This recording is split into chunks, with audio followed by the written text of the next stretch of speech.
Hello, hello. Welcome to today's live. We've got Rob Meyerson, who is a brand strategist and specialist. He's also someone who's worked at some pretty large agencies. And there is Rob. Rob.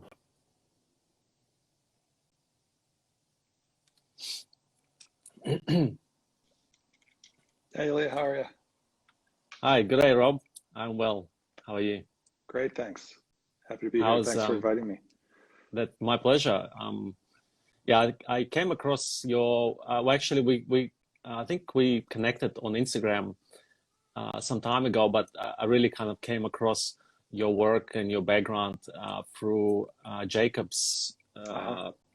podcast, where you Great. talked about brand strategy and naming. So I thought it would be. I have a serious passion for naming. I'm nowhere near kind of.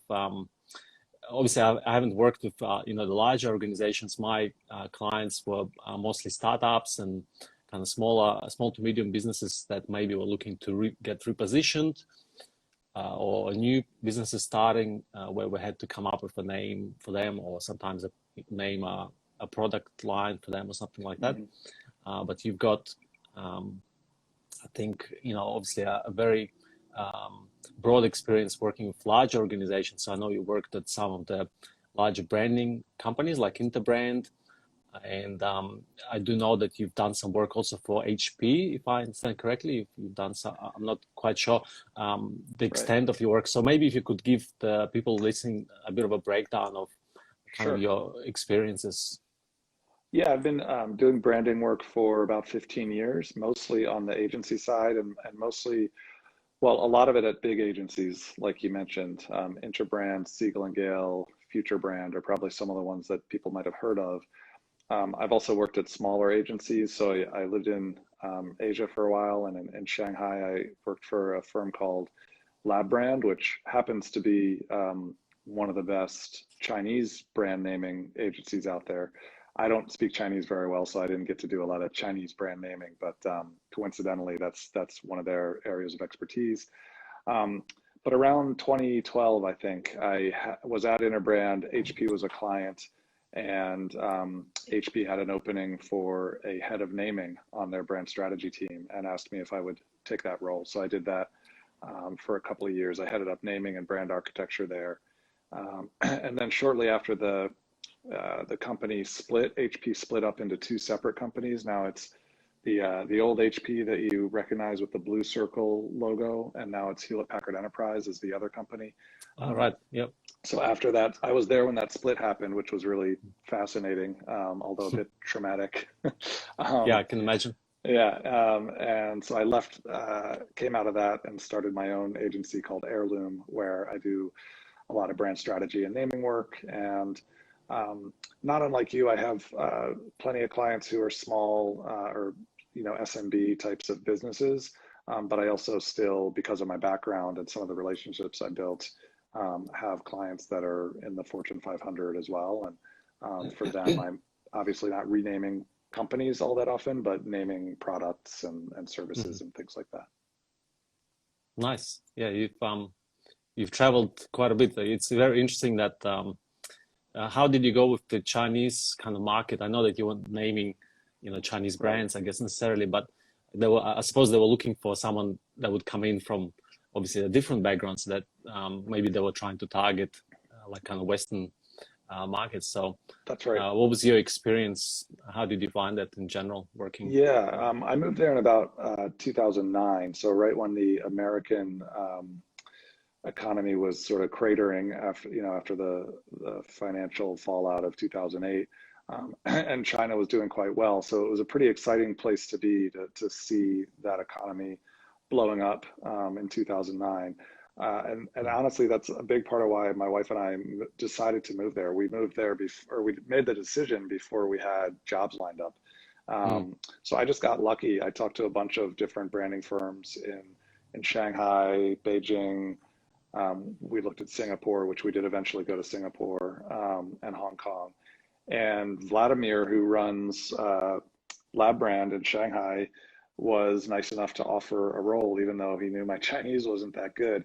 And it's exactly, well, it's for two reasons. One is what you said. They have quite a few Western clients looking to get into China. And so I was able to provide, to be a pretty good liaison with some of those, especially American companies, as the only American on that team. And so while my understanding of the Chinese market was not great, obviously when I got there, I learned as quickly as I could, but I was able to play that role of helping explain some of the ideas of what was happening in China or what they needed to do to get into the Chinese market in a way that they might understand as Western sort of with Western business philosophy and things like that. The other big part of it was that at the time, LabBrand was doing Chinese brand naming. They were doing a lot of market research and they were doing some brand strategy, but they didn't really have, I don't think they'd mind me saying this, they didn't really have a robust brand strategy practice with a full team on the ground or anything like that. And so I was hired partly to help them build that out. So I was effectively running brand strategy along with the founding partners while I was there, and eventually hiring local Chinese people and trying to train them into some of the best practices of brand strategy so that they could do that work with local businesses, and so that eventually they would have a real practice there. And I was only there for a little over a year before Future Brand came knocking with an opportunity in Singapore, which is where I went next. And to be honest, I loved Shanghai, but the opportunity in Singapore was one that I felt I couldn't refuse at the time. So my wife and I packed up our lives again and headed to another country. Well, I've only ever worked in Australia, so we were talking to my wife and I were talking about moving briefly to Bali just to work remotely. I'm not necessarily so I'm a freelancer, full-time freelancing. So essentially I can do my work from anywhere. At least that was the plan. But this was like maybe Feb this year. So and then the pandemic hit. Yeah, and then it was just all the plans kind of went out the window. So we're kind of stuck here now in Australia and thinking the plans there. So I have there's a quick question that I have, and one that sort of is a good transition to what you were talking about as far as the brand strategy. So I'll ask you the big question first, and then I'll ask you the smaller question. So why should designers care about brand strategy? That's my big question. My small question is, who is Vladimir, and is he Russian? It sounds like a Russian name. I should have explained. It's funny. It was such a multicultural. So I'll answer your small question first. Yeah. Vladimir Jurovich heads up LabBrand. He started it. He is a Frenchman. French. Okay. Yes, but his name is, I believe, because of his Serbian roots, and he, as a result of being a Serbian Frenchman living in Shanghai for over a decade, he speaks those three languages fluently, and I think another three as well. So he's a pretty amazing guy who started this company really young and has built it up, and I think they're doing really well still to this day. But to get to your conversation about brand strategy, so I think designers should understand it for a handful of reasons. I believe fundamentally it's going to make them better designers, just as much as every strategist should understand design. I think this work that we do when we're working with brands is, and part of what I love about it is that it is such a blend of strategy and getting the words right and getting the imagery right, and so design, what I call verbal identity, which includes naming and strategy, they all have to be working. And so while each of us may have our own areas of specialty, it's really helpful if we invest the time and energy in getting to understand the other parts of it. So I can't design very well at all from scratch, but I like to think that I can look at other people's design work and critique it with some degree of sort of education around what works and why and what doesn't. And I'd like to think that, the best designers that I've worked with are ones that can really engage in the strategy process as well and um, kind of help steer strategy parts of projects and get in early and potentially head off a strategy that I or somebody else might recommend that really is not easy to implement from a design standpoint. So for all those reasons, I think it's important. I also think clients care about it. And, to the degree, if you're a freelancer, you have clients. And so you want to care about what your clients care about. So that's another reason. And then I also think, the reason a lot of people are probably getting more interested in it is it also probably allows designers to sell their work at higher premiums. If they're thinking strategically and doing more than just churning out logos without much thought behind them, then if they're doing a good job, they should be able to make a bigger impact and therefore charge higher prices as well. Yeah, I think, well, that was one of the most predominant reasons why some years ago I've kind of transitioned more into trying to do more kind of brand strategy and just that kind of big picture thinking rather than logos. Like I was working, my background, I think about 15, 14 years ago, I was working at a web design agency and we cranked out websites, but then we also had very small clients that would kind of say, well, since you're doing my website, why don't you do my logo as well? And we're like, pretty sure that's not how the correct process, but yeah, anyway. I'm sure they wanted it for free too. Just throw it in for free. Yeah, just it's a simple thing, right? And then when we used to do logos, and then they would be like, no, my 5-year-old could have done this, and they're like, okay, well, this is, there's no strategy behind this. So you haven't really told us anything about your brand. You kind of, so then I started, looking more into strategy and, why should the brand be creating a logo? Is the logo even, necessary, or, how do we go about forming this kind of big idea of our brand rather than just the logo? Because a logo, you recognize quite early. You can create a nice looking logo, but if it doesn't convey any kind of essence of a brand, like it can really literally be just picked from Shutterstock. Like an icon can be picked off Shutterstock. They can use it, and I've come across plenty of brands that do that. So yeah, it's the business owners really care about how you can solve the business problem rather than necessarily, creating a pretty looking logo. Yeah.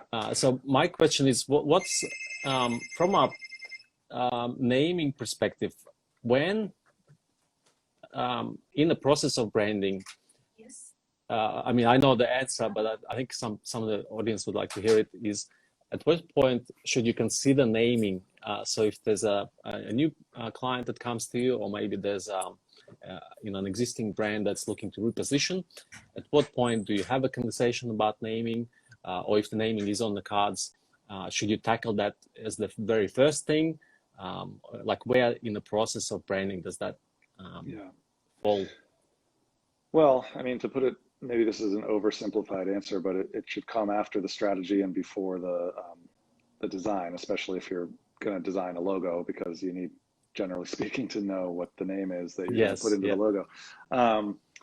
So that's the easy answer. I think the harder, or maybe the more important question, though, is the what, not when do you do the naming, but why are you doing the naming? And so getting a grasp of, if it's something new, then obviously it needs a name. But if you're renaming it, what's the rationale for that renaming? And that might help determine the best timing and the best way to roll out that new name. You said something earlier that I wanted to touch on, to just go back for a second about logo design and visual identity. I think another reason that designers need to understand strategy is, if you're a believer in this whole brand idea that stronger brands build stronger businesses, and there are all kinds of advantages to having a strong brand, and that one of the things that makes a brand stronger is that it's built around a focused idea, and that idea is then brought to life consistently across a whole host of touch points. That's those are some of the tenets of brand strategy and brand thinking. And so the reason you therefore need to understand brand strategy is to make sure that what you're designing has meaning, and that it is conveying the intended meaning in a consistent way, so that the words match up with the visuals, and so that the logo is telling the story that the company wants to tell about who it is and why it matters, and who it's for. So really getting to understand all of that stuff. And I think studying what other brands have done really well, strategically, not just looking through logo books of, oh, that one looks cool and that one doesn't, but understanding that one worked and that one didn't, and why, or this one conveys a message and this one is just a pretty shape. Getting to that level of depth, I think, would be really useful for any designer. Yeah, I think we've got a comment here from Katerina, Miss Marketing. She says there has to be a meaning behind every logo. So kind of the way I look at logo design is obviously, as you said, if you're just designing a logo but there is no strategy, then yes, it can be nicely balanced, but maybe there's no kind of meaning behind it. But I look at the logo where maybe it doesn't have to tell the entire story of your brand, but it's more like at least it should have at least it should open maybe a conversation about the brand, or give a sort of a glimpse of the what the brand is like to deal with, and that can only happen, and you can only do that as a designer if you have that brand strategy in place first. And it actually becomes really easy once you have the brand strategy. I know I've started as a more of a designer, and I've kind of transitioned more into the thinking side of things. Mm-hmm.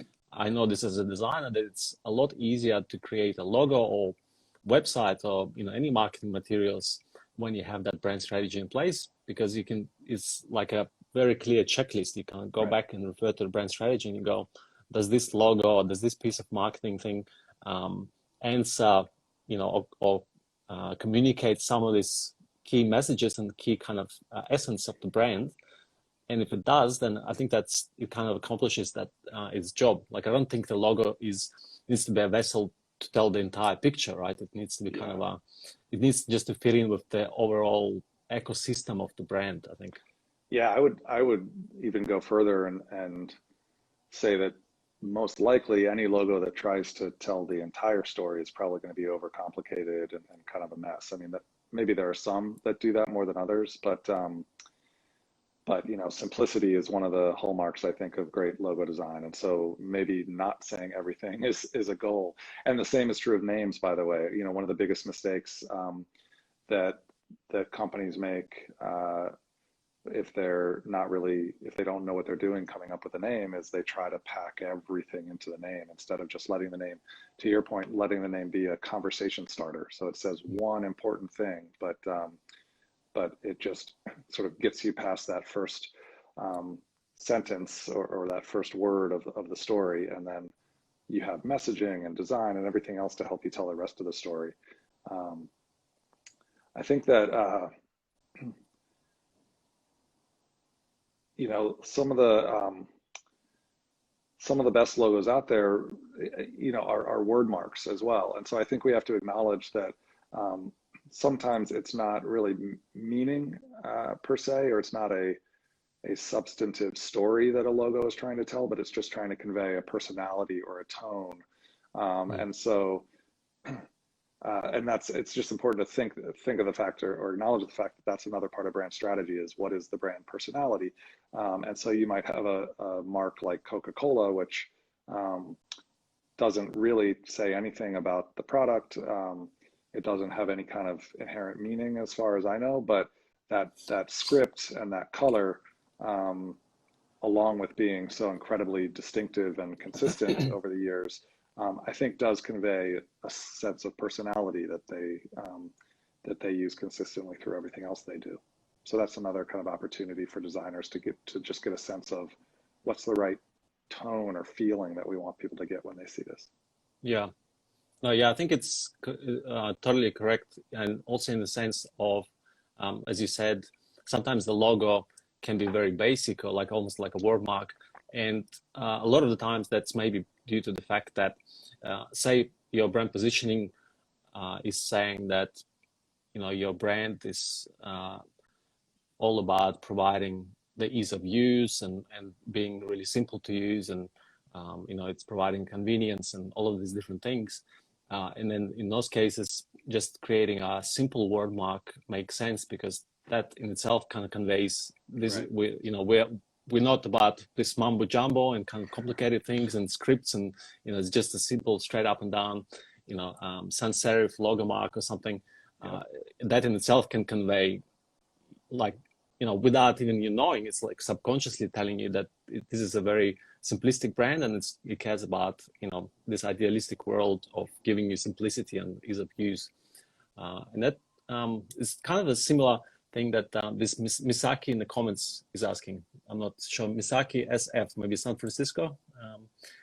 Sometimes you give what you have, but still the client don't like it. Do you have to redesign it, or do you have to make him love it? I mean, I'll give you the flow for that one in Sacro, but I just think that we've kind of answered that. We touched on that already. I think from a positioning point of view, I think if you have the client on board with the initial brand strategy and the brand positioning, then kind of selling the logo or making them love it is not so complicated as when you're only giving them the logo with no brand strategy, because they've kind of already bought into the brand strategy process, into the whole brand positioning. In essence, it should be easy for them to make the connection and make the link, from what you're giving them in a form of a logo design, to the design, the brand strategy that you've kind of created for them previously. Yeah, it's a great point. I mean, I was going to kind of leave that one to you, given that I'm not a designer, but there's a good parallel here with naming. And it also ties back to your original question of why should designers care about brand strategy, is that, like you said, it makes the process less subjective.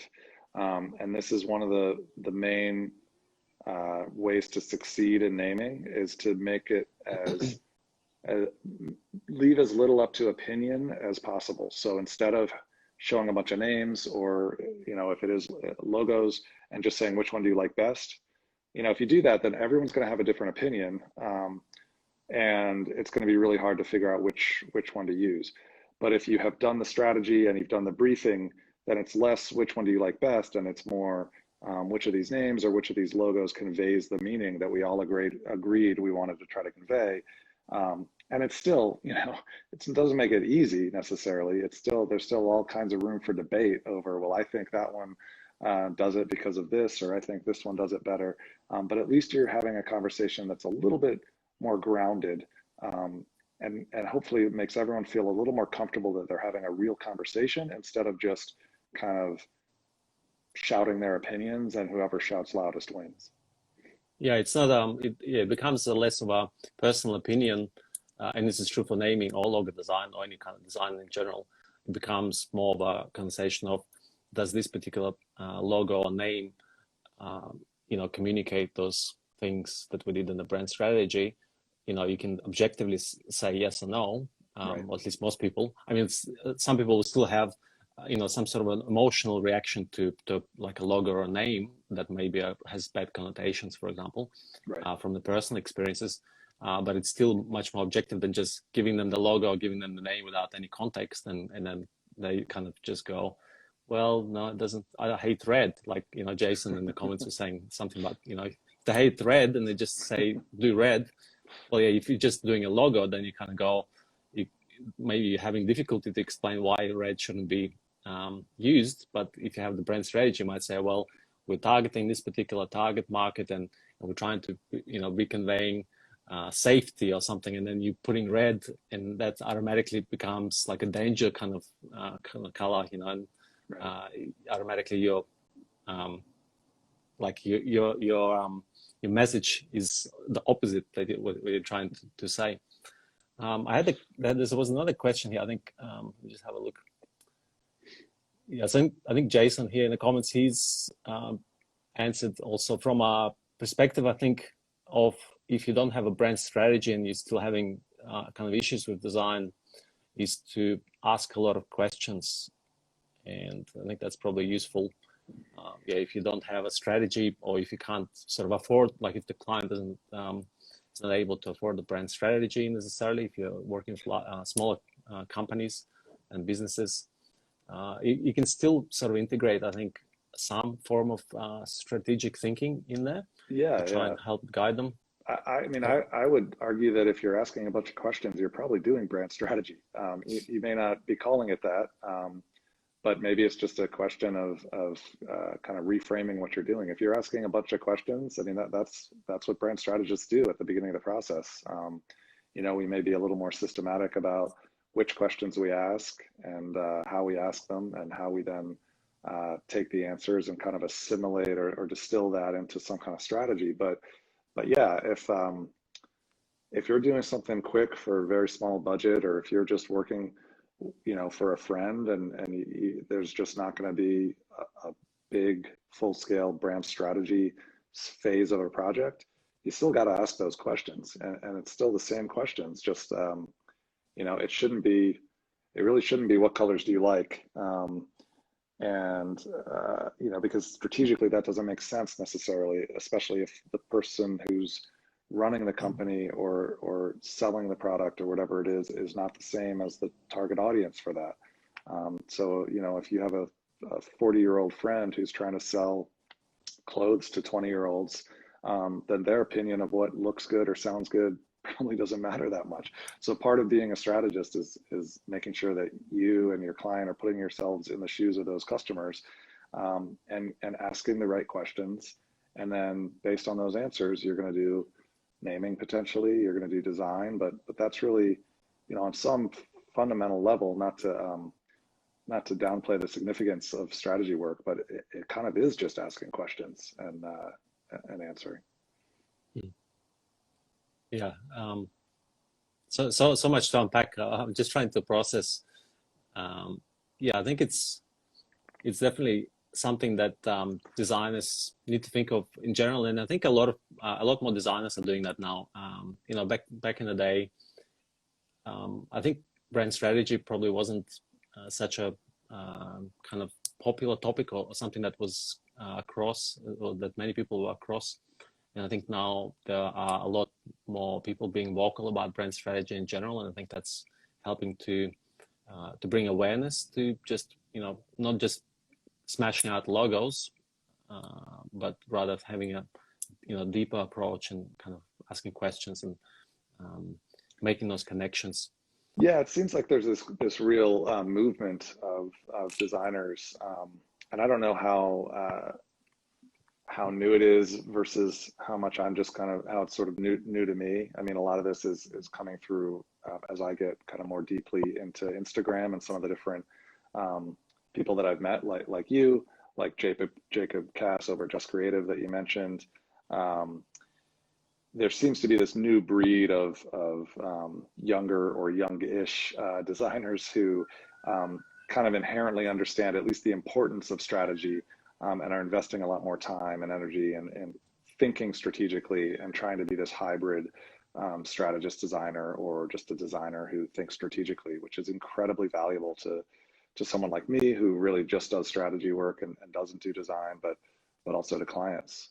And I mean, I think we probably have to give someone like Marty Neumeier a lot of credit there too, who comes from a design background, but has written some of these really influential strategy, you know, brand strategy books. So I don't know if that's what kind of got the ball rolling, but I do really love seeing on Instagram and elsewhere a lot more of these solopreneur designers or small shops where the designer and the strategists work together really hand in hand, or in some cases are almost indistinguishable from one another because they just both get it. And I think that's, again, back to your very first question, it's like, it's so valuable to have someone that can understand both. Mm. Yeah. To get back to naming, Yeah, because that's the topic that I kind of wanted to talk to you the sure. most, is what kind of impact do you think naming can have on the business or brand, or can it have impact, and why, or why not? Yeah, it definitely can have an impact, and I hate to start with a negative, but it's sometimes the easiest way to grasp it is I think we would all acknowledge that it can have a negative impact, because we've heard the stories of naming mistakes. in the US there was a company called Trunk. I think you did you have Trunk in your Instagram Yeah, post yeah, recently? Yeah, so yes. that's why it's top of mind for me. I mean that one certainly was kind of a laughing stock. Um, there are these cultural and linguistic disasters. Reebok named a shoe Incubus, and turns out an incubus is like a little demon that does terrible things to women. And so that, I mean, it had a significant financial cost for Reebok. They had to, I guess they didn't, I don't know if they recalled the shoe, but they had to rename the shoe. And so, I mean, that's embarrassing, but also expensive and could slow down sales and have all kinds of impact. So that's the kind of negative case. On the positive side, unfortunately, like so many things with brand, it's really kind of hard to directly attribute the success of a company or a product back to any one thing that you did right, right? I mean, it could Mm, be, it's just like asking, does an incredible logo have a big impact? Yeah, I mean, probably. We think it does, but you can't necessarily say 20% of this brand success is due to the fact that we chose that color, mm, or anything that specific. So I usually frame it as think of the name as an opportunity. Um, so again, it's certainly something where you can make a mistake. And so at the very least, you want to avoid all of the pitfalls in naming.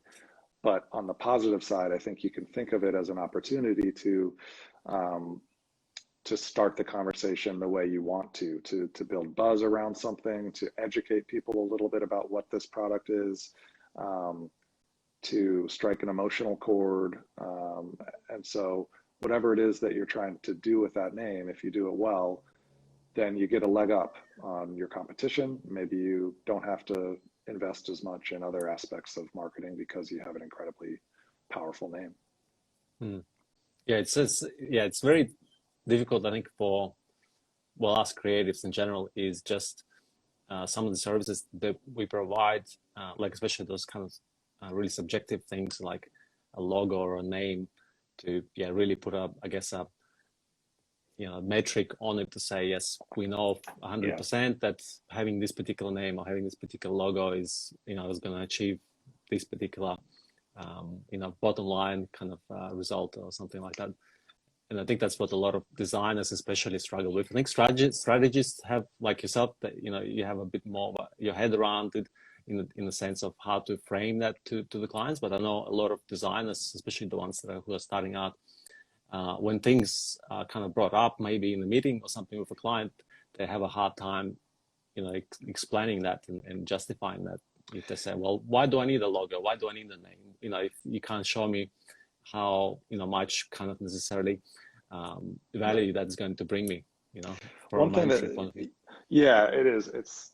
It's hard, but one thing that might be helpful that we haven't talked about yet, it might help or it might not. Depends on who you're talking to, but I think talking to just the general power of language to influence the way people think. So outside of the context of business even.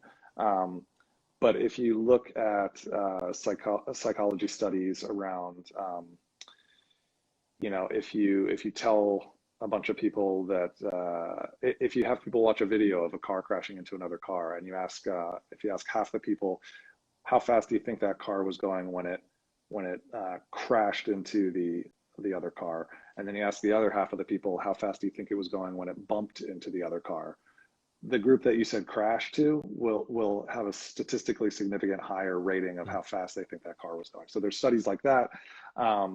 You can point to things in politics, like I mean, there's all kinds of literature out there around like pro-life versus pro-choice, and how these phrases that different political sides of an argument choose can be so incredibly powerful in swaying the way people feel about them, and even getting down to like euphemisms for food. So I don't think I'm going to remember off the top of my head, but maybe it's mahi mahi, the fish that we can all order at Mm-hmm. restaurants. Yeah.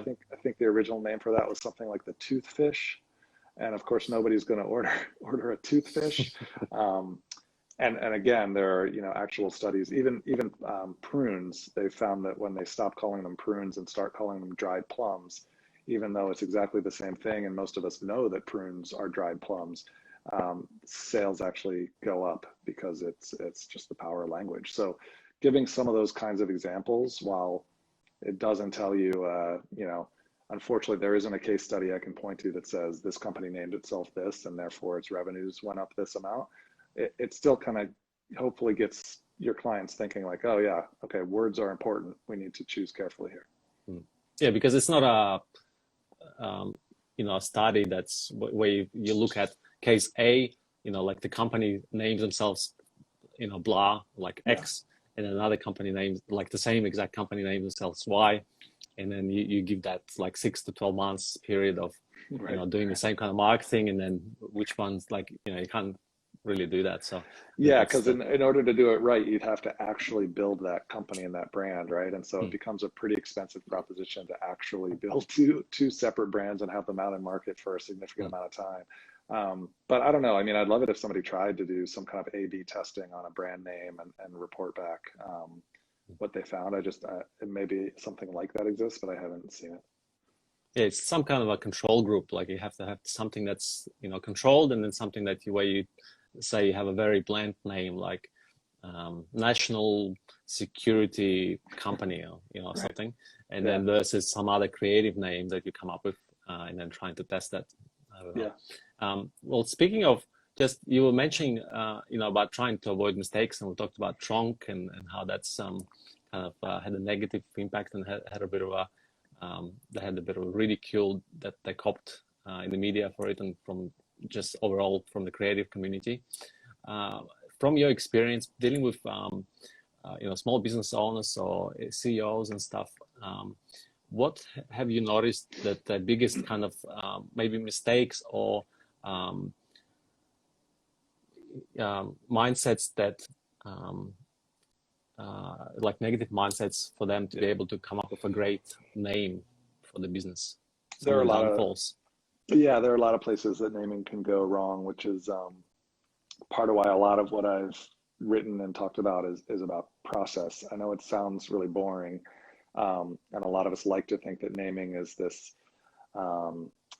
totally creative exercise where you're ordering a pizza and a 6-pack of beer and just sitting in a room with friends and putting Post-it notes on the wall. And of course, that can be part of the process, and creativity is a huge part of the process, but you got to have some kind of rigor around how you start and how you end, the bookends of that creativity. And so one of the big mistakes, or a few of the big mistakes, are right at the beginning. We talked about briefing a lot, or we talked about strategy, which would then be captured in a naming brief. So just getting the brief right is important, same as for a logo, and kind of the same principles of what makes a good brief. It has to be not so loose that you just say like, yeah, call it anything, but not so constricting that you feel like you have no room to do anything. And so I think a lot of that comes with experience. When you have an experienced namer, they can look at a brief and say like, oh yeah, I already have some ideas, and it starts, you get a sense of, there's some territory here for me to play in. But so much of naming comes down to the psychology of the people involved in deciding. And so one of the other really important parts is getting the right people involved right at the beginning. So if you have someone that's going to be a decision maker or has veto power over the name, you don't want them to come in right at the end, not have been involved in the process, and just look at a bunch of names and say, I don't get it, I don't like any of them. Or worse yet, look at the creative brief and say, well, this brief is wrong. This is not what the name should express at all. And so, and I've had all of these things happen. I mean, even those of us who know this, you still, sometimes it just sort of feels like you fall into the same traps as much as you try to manage around them. But so that's one. I think a few more, the two parts of the process that are critical that sometimes less experienced people will skip over are just legal screening and linguistic screening, to the degree that those are relevant for the project, and they almost always are to some degree.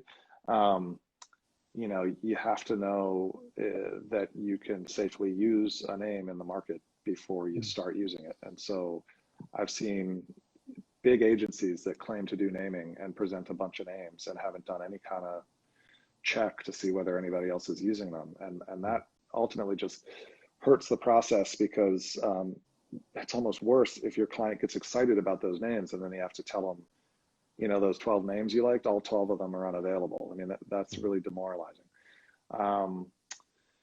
And then you asked about mindset. So a couple other things. Thinking that the name's going to jump off the page, that they're going to see a bunch of ideas and that one of them is going to be the answer and that everyone's going to agree on it immediately and the project's going to be over. It just doesn't work that way. You know, it has to be strategic. And like I said earlier, even if it was purely opinion, the idea that all of the client team is going to have the same opinion is unlikely. Also just kind of trying to keep an open mind until the end, because there's always a chance that your lawyers will tell you that you can't use the name that you thought you were going to use. So I've written a little bit about this, and I'm sure I have an Instagram post on it as well. I usually call them the pitfalls of the naming process. So if anybody wants to look that up or anything, I've probably missed a few, but those are some of the big ones. Yes, great points. Yeah, especially like I've had processes like that where you don't involve the main decision maker at the very beginning, or or part of the process. Sometimes there's like a marketing manager, or sometimes some kind of committee that they're trying to sell to, or to the CEO, but they say no, you can't have access to the CEO at the beginning. It's very busy, and he's put us in charge, and he trusts us, so wherever we say he's going to go. And then you deliver the name or the logo or whatever it might be, and like you've mentioned, he might go, no, I don't get it, or he goes, like the creative brief to begin with is wrong. These are not our values, so So yeah, I've had it. I mean, I'll give you a little story where I can't name any names, but I was working at a big agency for a big brand, and the client did exactly what you just said. They said, don't worry, my boss is on board with whatever we want to do, and so this is the naming brief, and let's just get started. And I said, okay, but I just have to tell you that I've experienced this before, and we find that it's always best to get that person involved. I know they're busy, and so I kind of laid that all out there, and the client actually was so upset that I had done that I'd second guessed them, that they called my boss and complained and said that Rob is like he's a negative, a negative force on this project, and he's whatever, all this stuff. And so my boss and I kind of, I don't know, laughed about that and thought, okay, all right, well, let's just go. And so we did the naming work. It took weeks. We flew down to where the client was.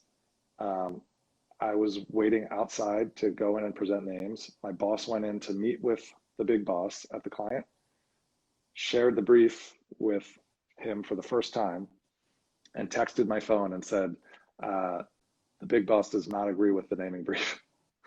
And I'm standing there with my presentation ready to go. And I just wrote back like, what do we do? Should we just fly home? I mean, why do we even present these names? And we ultimately did present it. And of course it didn't go well, because he just felt like these names might be great for the brief that you created, but the brief is wrong. So you need to start over, basically. And so it was this weird thing where, even though we knew the pitfalls, even though we explained them to the client, maybe you always second guess. Maybe we should have been more assertive. Maybe I should have used a different tone on the phone when I said this. But sometimes you kind of fall into these same traps. And so I think it's just really useful, and hopefully for everybody listening to this, to just be reminded, even if you know these things or you feel like they're obvious, you just got to keep reminding yourself on every new project to go through those same motions of reminding the client why it's important to do it this way and not to do it that way. And I find myself repeating myself a lot with different clients, because I've found that these ideas phrased in this way are effective, and so it works. But if it works, let's keep doing it. Yes, that's certainly pretty big things, like downfalls you can avoid if you Yeah, so but sometimes in our cases we can't avoid them either, even though we know about them. Like I said, one of the practices that I started implementing when I was working at the last job at the branding agency, I started implementing a process called reverse briefing. So when so if we had like a discovery session or a brief come in from the client, after that discovery session, we would actually kind of, I guess, interpret the brief in a way that we understand it, and we would deliver that back to whoever's making the decision. Whether that was the marketing manager, we would still say to them, look, this is our reverse brief. Your decision maker has to, agree, green light this particular brief before we kind of get started. Yeah. So sometimes, I mean, that's not again, nothing is concrete or a guarantee, but that's kind of like an additional step where we can say, well, this is how we interpret it. If you agree that we interpreted it correctly, then we can, proceed. Right. And something that you can do in naming that's similar to that, or maybe even an extra step that I think is a lot easier in naming than like logo or identity design, is what I've heard called either a checkpoint, or some firms call it a trial balloon. I call it just like a reality check on the brief, is to, once you think you have the brief pretty much nailed, to do some naming. And I mentioned the importance of trademark screening and linguistic screening, but before you do any of that, just show your client a couple of ideas and make sure to really carefully couch them, as we're not sharing actual names yet because we haven't done any of that screening, but we just want to run a couple of initial ideas by you to make sure that we're interpreting the brief correctly. And sometimes you learn something by doing that. The example I always give is, there's all kinds of adjectives in a naming brief, right? So the client agrees that the name should be witty, but not silly, or something like that. Well, what is one man's witty is another person's silly. So it's important to test that line and show them a bunch of names that you think are kind of on the border between witty and silly, and get that reality check of, oh, well, actually, these ones that you thought were really silly, we love all of those. And then you kind of know where to go in the full scale name generation. So I like, and you tell the client, some of these are going to be off target on purpose, because we're purposely trying to test the limits of that target. And I think that's kind of the purpose of like a mood board or stylescape from a visual perspective. I think it's kind of has the same mission, I guess, is to try and test the waters, because you don't necessarily always want to go ahead and create this full overarching brand identity, which might take like several weeks sometimes. Even though you think positioning is right and what have you, sometimes you still want to give them a bit of a taste of how you've interpreted, and this is the kind of visuals and the kind of colors and the kind of typography and the imagery that we think is going to convey that message. And do you agree, yes or no? And then we proceed. Yeah, it's a great point. I think it's one place where namers have an advantage over designers. In my experience, is that mood boards. I think you're totally right. And I love it when designers use them, but it still leaves a lot open to interpretation. So, sometimes, especially if your clients just aren't experienced with design, they may think they love the mood board, but actually they're just keying in on one element of it and not really getting the full picture of the mood board. They're not getting the mood from the mood board. Whereas everyone kind of understands language at some fundamental level. And so if you're showing them 8 letters on a PowerPoint slide, they can read that and have an opinion on it. The downside of that is that I do think designers get a little more respect in terms of like, you're the expert because I can't draw, or whatever it is that clients say, or I'm not a designer. Whereas naming, because everybody that we work with can read and write, they sometimes tend to think, well, I'm just as much of an expert in naming as the next person. So, so why should I listen to you? So it's a double-edged sword, I guess. I think that's changing a little bit, because now we have like tools like Canva, where everyone's got access to design, and everyone's creating their own social media posts, even if they're not a designer in a lot of cases. And and I've had comments that are the same, whether there was naming or design. They can say, oh, well, I'm not a designer, but I think this is shit, or or even though they might have said, you're the designer, so I trust you, but then Yeah. I mean, this Well, was all of these comments again. It was pretty much when before I started doing strategy. Once I've integrated the strategic processes, I did have negative feedback, or or comments that maybe this should be changed or this should be something different.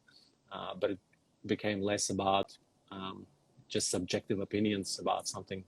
It actually became concrete feedback you can actually implement. Yeah, if I could give one tip on presenting names, that what you just said made me think of, because there always is a negative reaction to some of the ideas, and another big difference is I think between naming and typical visual identity design is the number of ideas that's presented. So I'll often present 20 name ideas at once, whereas I doubt that most identity designers are showing 20 fully blown out logo concepts. No, I've gone to just presenting one, really. I used to present exactly. 3, and then I've gone just to presenting 1. Either way, I think, less is more to some degree, right? You show them too much and but with names, I think you do need to show a number. That's actually something I've learned, because I used to show fewer name ideas. I would come into presentations with 6 or 8. And I think there's a time to do that. It all kind of depends on the context, but generally in the first round of a naming project, I like to show quite a few more. And so because I'm showing that many, even though we've agreed on a brief, I always, when I get to the end, first off, I ask people not to comment on every single one, partly just because it's too many and it'll take too long. But really because I want people to reserve judgment. And so much of this is about the psychology and managing the thought process of the clients as they're looking at names, because looking at name ideas is so unfamiliar to everyone that doesn't do naming for a living, or do branding for a living. So you need to help them kind of figure out the right way to do it. It's almost like maybe teaching someone to critique art or something like that. You just have to listen to music. You have to like understand how to interpret it. And so when I get to the end and they're looking at maybe all 20 on some sort of summary slide, I always say something to the effect of, I showed you a lot of ideas. I know, I can guarantee that some of them you do not like, or some of them, if you're more strategic in the way you think about it, some of them you know can't work. Maybe I even showed you some that you thought, oh, well, that's our competitor's subsidiary or something, which I should have probably caught, but maybe for some reason I didn't. I know that's the case, but I don't want to hear about that yet. The first reaction I want to get out of everyone on the call, so if whether it's just one client or you have 6 people on a call or in the room with you, post-COVID, when we're back in rooms again, I want to just hear which ideas are resonating or could work, even if it's not jumping off the page, but just which ones did you think, oh, that one could work, that's a maybe, or that one feels kind of good. And I go around and have everyone just give their positive feedback first. And a big part of the reason for that is that the second anyone says anything even slightly negative about a name, human psychology is that everybody else sort of becomes afraid to say something positive about it, right? They don't want to defend it, especially it's not their idea, they're to some degree afraid of getting humiliated for liking something that everybody else thinks sucks. I mean, I know hopefully most of your clients are more psychologically balanced than that, but still, it's just basic human psychology. If somebody says it stinks, then all of a sudden everyone wants to kind of gang up on that idea. So I just think that's a really critical thing that honestly I didn't know when I first started doing naming, and now that I do that, it's had a big impact on my ability to get a final name across the finish line, which is often the hardest part. It's not, naming is not just about coming up with cool ideas. That's important, but there are a lot of people that can do that and still can't be good namers. In fact, I was just talking to some people on LinkedIn about the fact that AI is starting to get to the point that it can come up with some pretty cool, interesting, creative name ideas. but it can't sell them to anybody yet and get them to actually accept it. It can't help clients figure out which name is the best one, at least not yet. Hmm. That's still something that people have to do, and you need some experience to get it done. Hmm. Well, yeah, that's very interesting, Rob. It's we're coming up on time now, so we've got a few minutes to go. So I've really enjoyed this chat, and I think this is a great deviation maybe from for some of the designers, especially out there, that they start thinking more about strategy in general and overall kind of brand and business thinking.